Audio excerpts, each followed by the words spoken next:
ভীতি বা সহিংসতার ভয় ছাড়াই বিভিন্ন বিষয় নিয়ে কাজ করার পরিবেশ নিশ্চিত করতে হবে। এটি সুশাসনকে সহায়তা করা ও জনসাধারণকে কোনো একটি বিষয় সম্পর্কে পুরোপুরিভাবে অবহিত করা নিশ্চিত। 3 মে বিশ্ব মুক্ত গণমাধ্যম দিবস।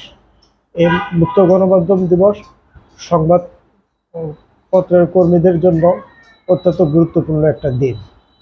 এটা মুক্ত গণমাধ্যম মানবাধিকার এবং সামাজিক ন্যায় বিচারের জন্য অত্যন্ত গুরুত্বপূর্ণ।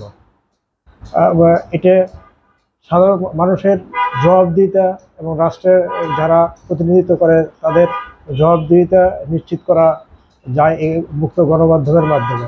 গণমাধ্যমের স্বাধীনতা না থাকলে মানুষের জবাবদিহিতা থাকবে না, এবং যারাই যখনই ক্ষমতায় আসে, সবচেয়ে মজার বিষয় হলো যারা ক্ষমতায় আসে তারা তখন তারা হলো মুক্ত গণমাধ্যমের যেসব বিষয়গুলো প্রয়োজন, স্বাধীন সাংবাদিকতা যাকে বলা হয়, সেটা তারা বাস্তবায়ন করে না।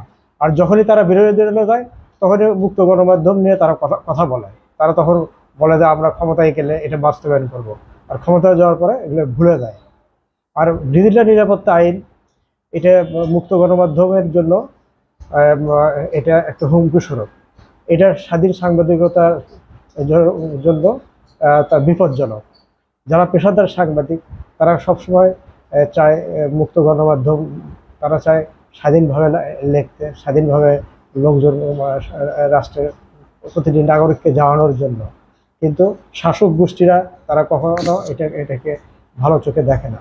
তারা মনে করে তাদের ভিতরে দুর্বলতাগুলো প্রকাশ হয়ে গেলে তাদের জন্য ক্ষতি হবে, তারা রাষ্ট্র ক্ষমতায় থাকতে পারবে না, মানুষ তাদেরকে ভালো চোখে দেখবে না।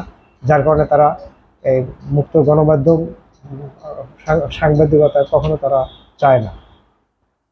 আর আমরা যারা সাংবাদিকতা করি তারা আসলে এটা আমরা চাই এটা আমাদের মুক্ত সাংবাদিকতা না করতে পারলে তো তাহলে আমাদের তাহলে এক মুখপাত্র, যে কোনো একটা দলের বা রাষ্ট্রের মুখপাত্র হয়ে কাজ করতে হবে, তাকে সাংবাদিকতা বলে না। সত্যিকারের সাংবাদিকতা করতে হলে তখন মানে স্রোতের বিপরীতেও যেতে হবে। শুধু যে স্রোতের পক্ষে গা ভেসে গেলে সাংবাদিকতা হবে না। মানুষ কিছু জানবেন, মানুষ প্রত্যাশা করে গণমাধ্যমের কাছে, যে প্রত্যাশাগুলো করে সেই প্রত্যাশাগুলো বাস্তবায়ন করতে হলে তারা জানতে হলে, তাদেরকে জানাতে হলে মুক্ত গণমাধ্যমের প্রয়োজন। দেখা যায় বিভিন্ন দেশে আসলে মুক্ত গণমাধ্যমের বিষয় নিয়ে সোচ্চার সবাই সাংবাদিকরা, এবং জাতিসংঘ এটা নিয়ে এখানে একটা পাস হয়েছে। কিন্তু আমরা বাংলাদেশও মুক্ত গণমাধ্যমের বিষয়ে সেখানে তারা স্বাক্ষর করেছে এই বিষয়ে, কিন্তু আসলে বাস্তবায়ন হয় না, যেটা অনেক জরুরি ছিল। বিষয়টি জাতিসংঘের দলিলের পাশাপাশি বাংলাদেশ অনেক দেশের সংবিধানে অন্তর্ভুক্ত করা হয়েছে। হলে কি হবে, কিন্তু বাস্তবে আসলে শাসক গোষ্ঠীরাই এটা বিপরীত অবস্থান নিয়ে থাকে সবসময়। আর সবসময় বলা হয় সাংবাদিকেরা অতিরঞ্জিত করে, অতি বাড়াবাড়ি করে। আসলে সাংবাদিকেরা গোপন তথ্যগুলো প্রকাশ করে সাংবাদিকদের কাজ। যখনই গোপন তথ্যগুলো প্রকাশ করে তখনই কারো না কারো বিপক্ষে যায়, যাদের বিপক্ষে চলে যায় তখনই তারা সাংবাদিকের পেছনে লেগে যায়। তখন তারা চায় সাংবাদিককে কীভাবে দাবিয়ে রাখা যায়, কীভাবে তাদের কলম স্তব্ধ বন্ধ করে যায়।